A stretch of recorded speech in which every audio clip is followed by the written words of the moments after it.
baby African rock python soon passes a river, and a giant, starving, scaly crocodile rises out of the green water on its big short legs and bounds toward her.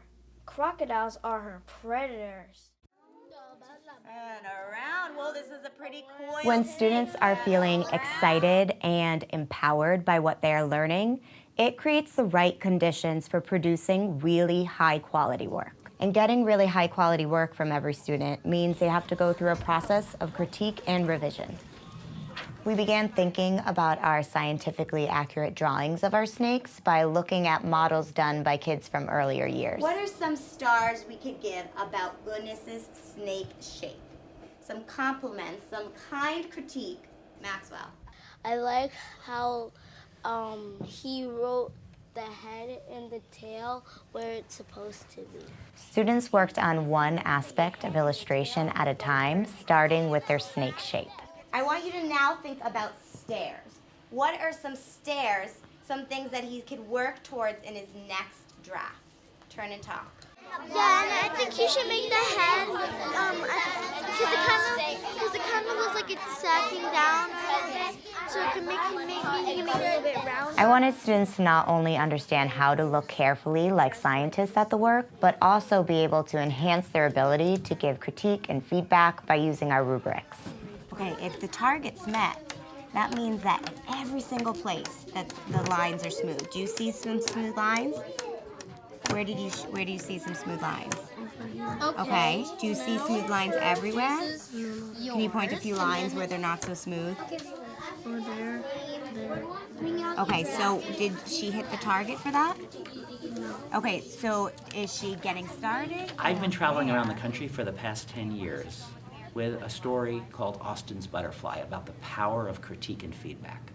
And that story has become a phenomenon in a way. It has taken off internationally. Tens of thousands of students and teachers have found it a provocation to create beautiful work. It's not bad, and it is a butterfly, but does it look exactly like this?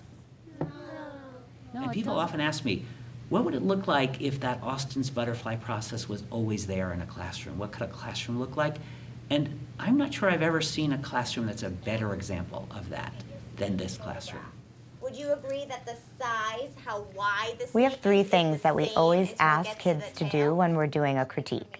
Be kind, be specific, and be helpful. And after the kids practiced, we began the process of going back and critiquing each other's work. And what I find is that in the beginning, kids are really great about being kind. I like that you made like the tail, because I can see in the picture that it goes up. So at the beginning, we don't see a lot of very helpful or specific feedback. Over time, as kids do this, and we're talking about over several weeks, as they practice, critique, and their drawings improve, you can see that the kids begin to recognize the value of that specific and helpful feedback.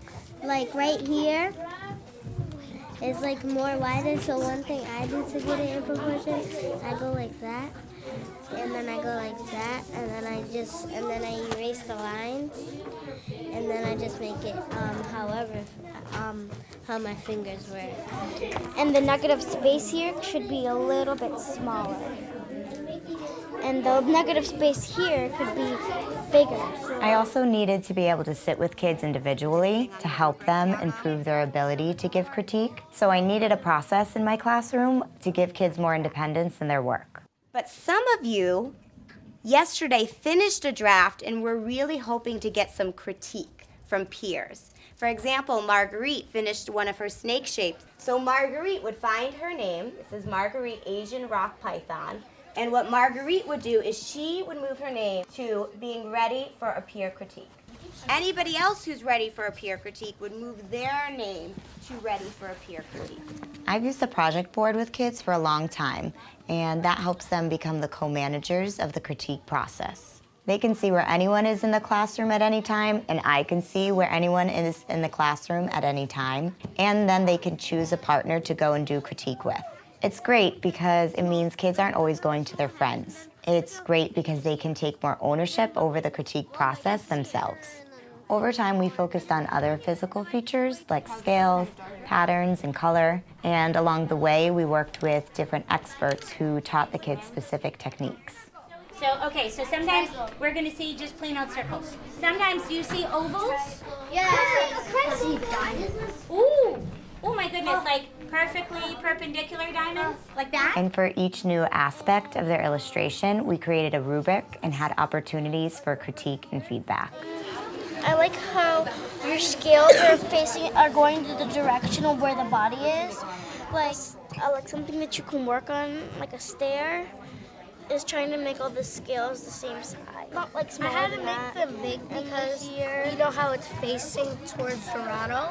Getting kids to do their best work is what learning expeditions are all about.